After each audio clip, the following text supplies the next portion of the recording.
Hello, my friends. I just wanted to drop some special bonus episodes into the feed that you probably have not heard unless you are a part or an early part of the Patreon for the Life Shift podcast. If you don't know, I do have a Patreon. It currently only has two tiers. One is a $3 a month tier just to support what I'm doing, helps cover production costs. And then there's a $5 tier, which will get you episodes early and just the, I guess, warm fuzzies for helping me out with the Life Shift podcast. But I used to have other tiers where people were so generous and were offering additional money each month to get bonus episodes and possible winnings of t-shirts and all sorts of things. And then I realized a couple months ago that I wasn't able to deliver what I wanted to, especially for those of you that were giving me the extra money. So right now we're just kind of doing the early episodes. You'll always get those. So if you want to support the Life Shift podcast, please jump over to patreon.com/the Life Shift podcast, and you can find that information there. But I come on here because I want to share a series of these bonus episodes that I did early on in the Patreon journey. There are like 20 plus episodes in which I had bonus recordings with previous guests. So I would go back and we would have a conversation about the experience of sharing their story on the Life Shift podcast, catch up on anything. And I think these are super important. And I know most of them did not see the light of day from outside of the Patreon. So I'm going to be dropping these episodes. Whatever you're listening to now is another episode. So I'm going to use the same intro for all of them. But here is one of the bonus episodes with a former guest from the Life Shift podcast. And if you like this, let me know because I'm thinking of bringing some of this back and talking to previous guests as I go into year 4. So enjoy this bonus episode that was once released on the Patreon feed. I'm Matt Gilhooly, and this is The Life Shift, candid conversations about the pivotal moments that have changed lives forever.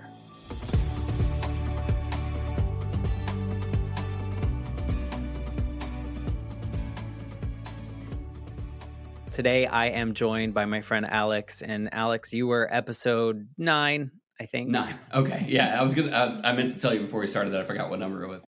Yeah, it was so long ago, and you were part of the group. I think really you may have been recording, or we may have recorded it before I launched, or right around the time that I launched the podcast itself in March of last year. It was pretty close to the time period in which this was all just kind of a school project, and I didn't know where it was going to go. And now I've recorded, by the time that this comes out, probably close to 60 episodes. But at this Oh, point, awesome. yeah, I've recorded a 50 plus, and I've released 40 something.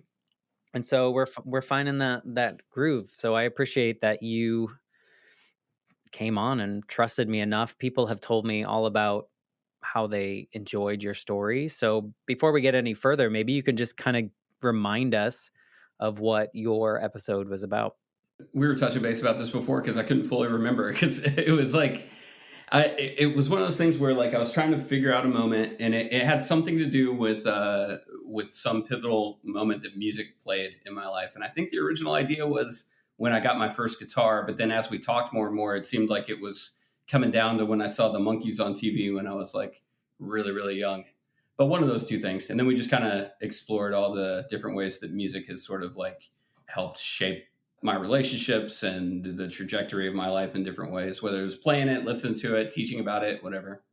Yeah, you know what was interesting about your episode is I noticed that it seemed like in your life there were parts of you that were trying to like do what was quote unquote expected of you that wasn't in music, and somehow music always kind of brought you back to Oh it. yeah. Every time, like it's like an anchor or something like that. It just, I should have learned probably sooner to just quit, cut out all the outside noise and follow that a little bit more, I think.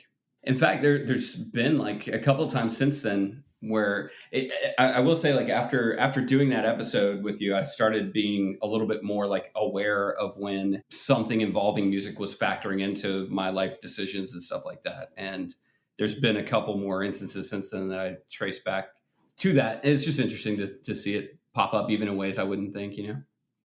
Well, I mean, I've heard other people talk about, saying all these things out loud is quite different than thinking of like the little chunks of time and kind of stringing together this story or this conversation about it. People are like, I didn't really realize the impact that that particular piece had on all these other moments. So I'm not surprised that by sharing that story that now you're thinking about it more and thinking how everything connects. I like that. I think that's hopefully been beneficial for you in a way. Oh, Um, totally.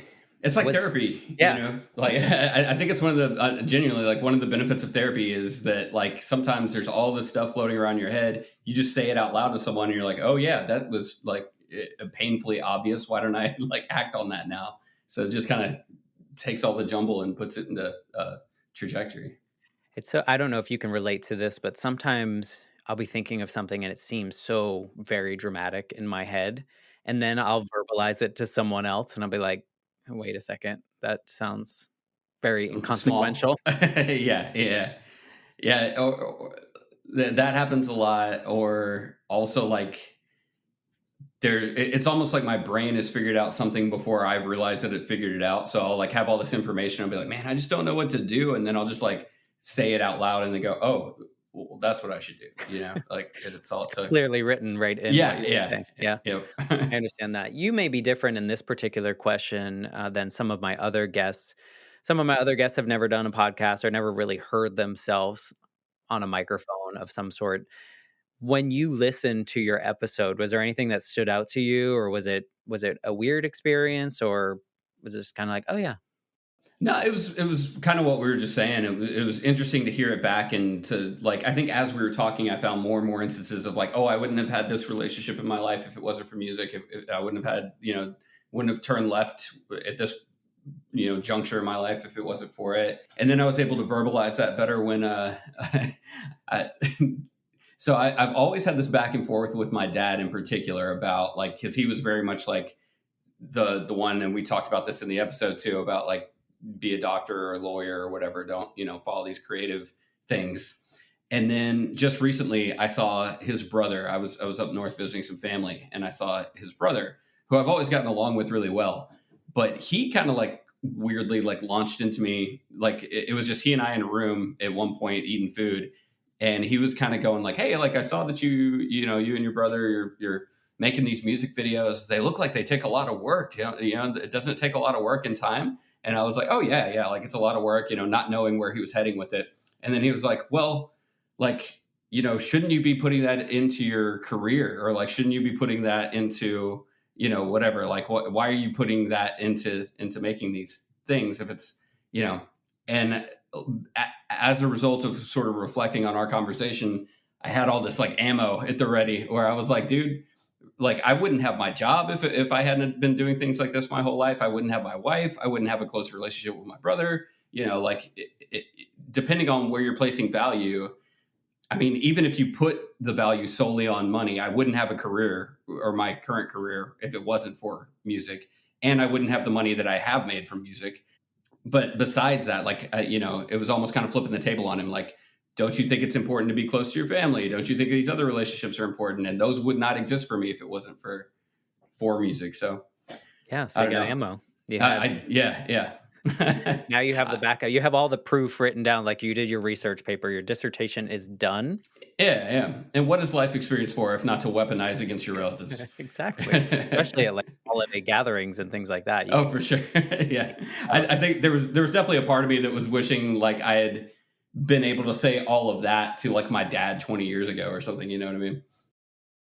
speaking of that, did I don't know if any of your friends or family listened to your episode. Did you get any feedback from others that happened to take a listen to your story and It's I didn't ask a whole lot because I feel I get in my head about stuff like that. I'm like, don't tell me if you liked it or not, like or whatever, or just tell me you liked something if because otherwise I'll think myself into circles. But yeah, generally speaking, I had a few people that I didn't even know listened. That people we know through work or whatever that had said they really enjoyed the story and found the episode interesting and everything. So people that tend to be, I think, probably creatively minded that have probably heard similar things in their lives. Definitely.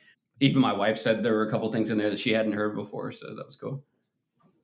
I would imagine that some of our coworkers listened and it kind of filled in some of maybe some of the gaps that they were not aware of, or kind of how that journey brought you to where we currently work. And, I guess I would be remiss if I didn't mention that your brother was also on an episode of the show with a very different story, but also very related to music in a way as well, of how music saved his life, in a more traumatic or a, a bigger way A than deeper maybe way, yours. yeah, Yeah, a probably deeper so, way. or maybe like a more literal way. Like I don't think any of my traumatic life moments were actually like life threatening in the ways that if anyone hasn't listened to his episode, he had some really intense struggles with alcohol that got really really bad for a while, and I think like our our relationship and his relationship with his friends and then music itself kind of like helped. It was one of the tools that he used to help pull himself out of that and get sober and stuff. And how drums essentially, getting into drumming again, and more so, kind of is his outlet, is the place where he feels centered and connected, which I thought it was really interesting to have both of your conversations, because you both mentioned the the pressure. I don't know if pressure is the right word, but the your father's desires for both of you growing up, and it was interesting to hear the perspectives as it relates to music and kind of doing what society tells us to do. So that was certainly interesting to hear. Yeah, it's. I mean, people talk about it being therapy, but then to actually like, it's one of those cliche phrases. But then when I started thinking about it more that way and seeing him use it that way too, it helps you. Like, I didn't get diagnosed with this until I got older, but like I have ADHD, and once I started learning more about what that actually means and how you're sort of starting at a deficiency of dopamine, like it's harder for you to collect it, and you have less of it than what uh, other people might have.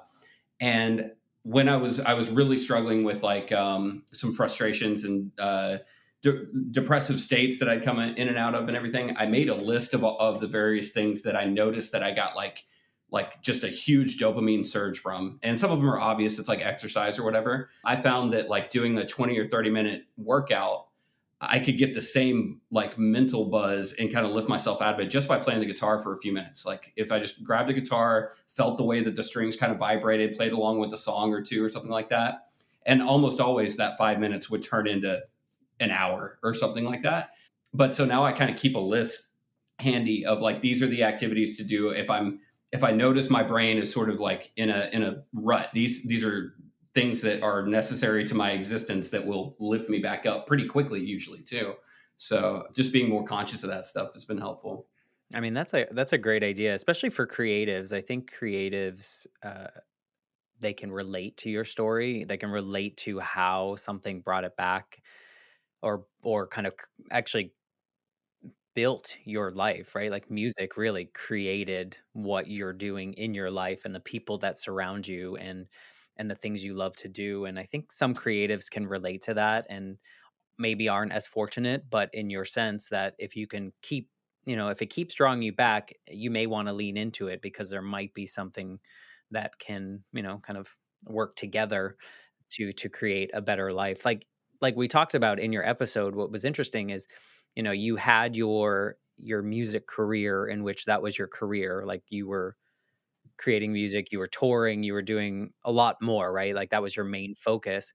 But now that you've come back to music at an older age after doing other things, it allows you to create music for the sake of creating music, right? Like more of a passion, and doing what you want, rather than this record label wants us to do this, or music or radio is telling me it has to be this way. Are you still finding that in your, since we recorded, like you've done more with your current band, are you still finding that ability to do it for what you want to do it for?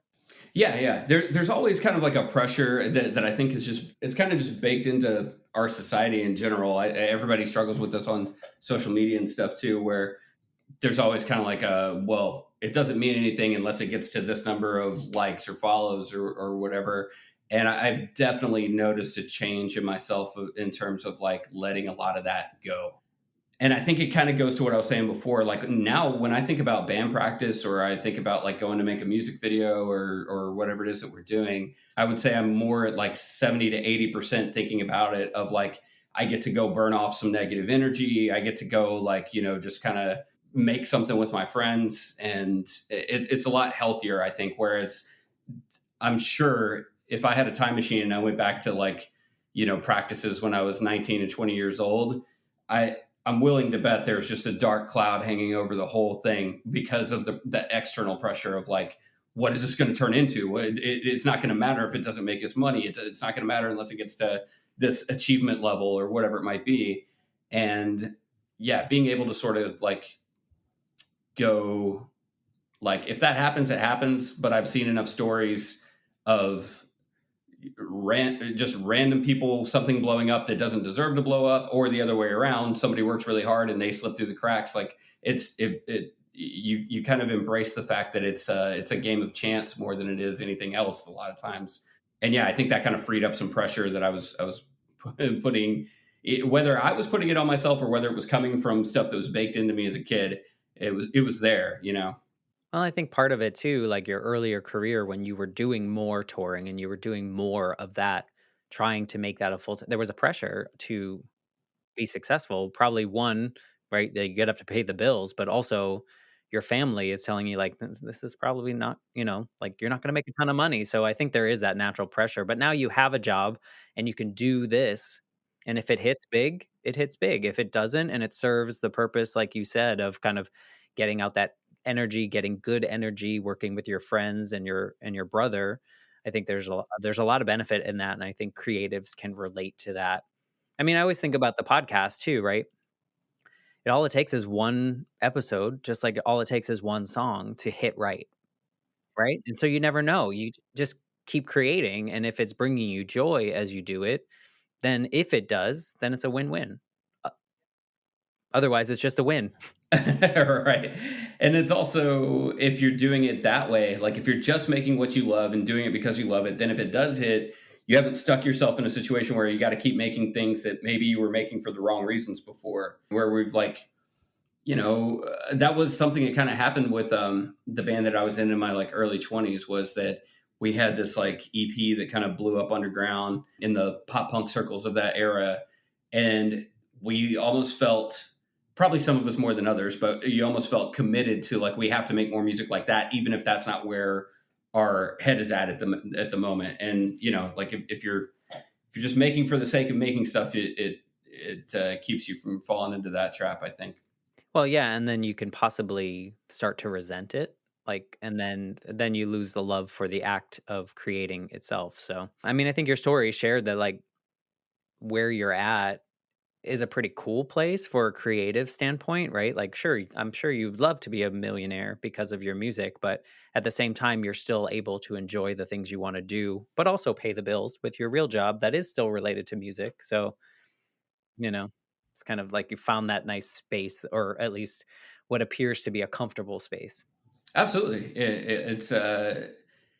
It allows me to focus on other aspects of music too, that I probably like. If I was only making music all the time, I don't know that I would even have the time, or yeah, I just may not have had the time to jump into some of my other obsessions, like getting, because I'm super into music history now. I really like seeing how like artistic movements shape culture and things like that too.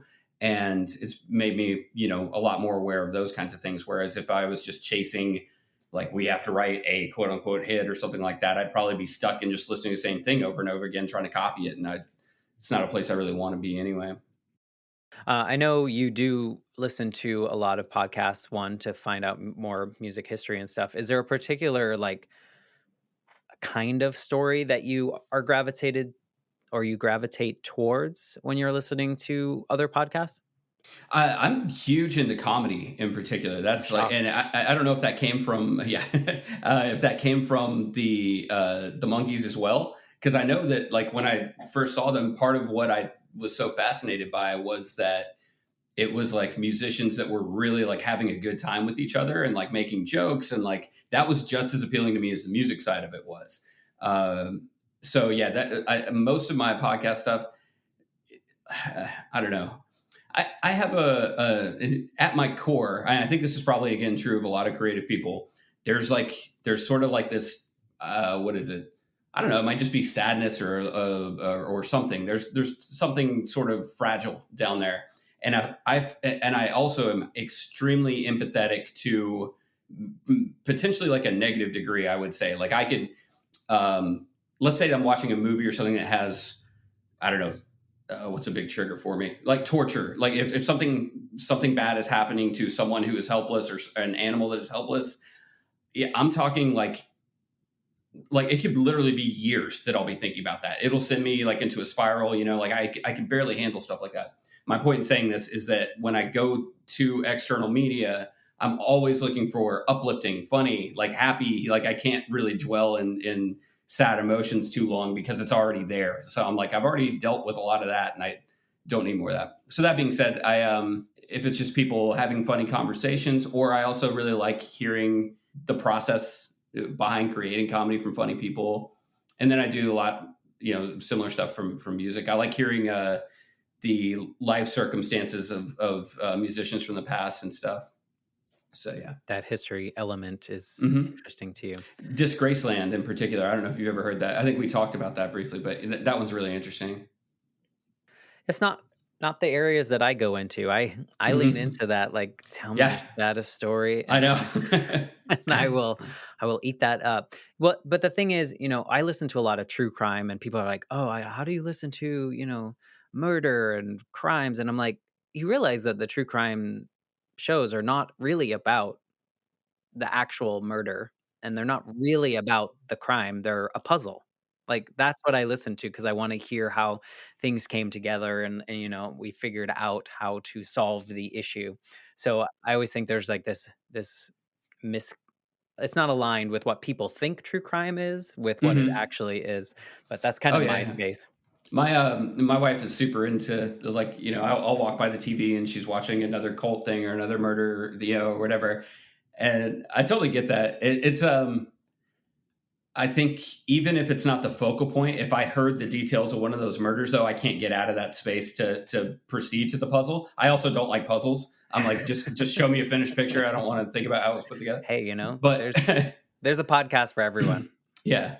That being said, though, I think that's what I get out of diving into music history is that you see a lot of people see the tail end result of a movement. It's like, oh, whatever, grunge in Seattle in 1990. I like looking at like all the different personalities that led into that. Like, where did it come from? What were they reacting to? What did it launch?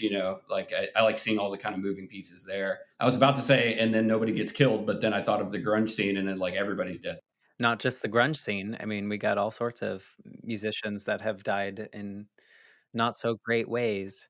So to wrap this up, I think, I like to ask, is there anything there's someone, out there that wants to share their story or wants to put something out there or is thinking about it? Is there anything that you could say to someone that's maybe a little bit hesitant to do it of the value of sharing your story with other people? Yeah, probably what we were saying earlier is that it may help you more than you realize. Like you might be thinking of it as like you're afraid to come out on a platform or talk openly about something like that because of I don't know whatever people fear, external judgment, speaking in public, whatever it might be. But sometimes just getting it out of your head and into the world, it might help you like function a little bit better too. Um, and then yeah, I think like for people like us that are interested in other people's stories, we start to see ourselves in it. Might give us advice. I know, some of the episodes of your podcast that I listened to, like a lot of them were people we knew. Obviously, I listened to my brothers, and it's really interesting to hear, like, to humanize someone in that way. I mean, he's someone that I'm very close with. I know him really well, but I learned things in that episode that I wouldn't have heard otherwise because just the nature of our relationship, certain things he wouldn't have even thought to tell me probably, but going through that process puts him out there and it helps me understand him a little bit better. So, yeah, it's beneficial. Or I'd say a lot more good comes out of it than bad. Yeah, I would agree. And if it was bad, I wouldn't put it out there in public. Exactly. Yeah, I yeah. would I be can't wrong. even think of what bad would be. Yeah, I've even had I had someone that the episode came out in January of this year, and she was going to come on and talk about, her cancer diagnosis. She had multiple cancer diagnoses, and she was going to come on, and she came on to this recording where we do the remote recording, and she was like, "I've been listening to a couple of these episodes, and I'd like to share a story that I've never told anyone in public. I've never told anyone outside of my family. Can I do that?" And I was like, "Yes." Because you just like you said, you never know, like, how a portion of your story will resonate with someone at that particular moment in time that they're listening. It might not even be the big chunk. It could just be some throwaway sentence that you thought was a throwaway sentence that really connected with them. So I'm just so grateful that all of you so far have shared your stories in all different ways, and yours is a more uplifting one. We have some sadder ones, but I appreciate it because there is a story for everyone. There's a podcast for everyone. So thank you for being a part of that, and thank you for being a part of this. For sure. Yeah, my pleasure. I think it's a really cool thing that you're doing. I love like just connecting. Yeah, being able to seek those things and find them through other people's stories. It's kind of what the whole all of life is. Dun dun dun. Yeah.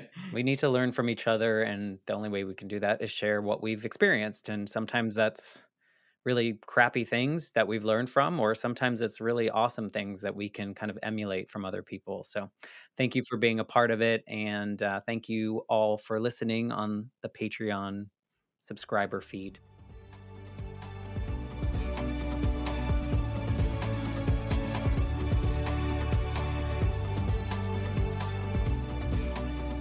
For more information, please visit www.thelifeshiftpodcast.com.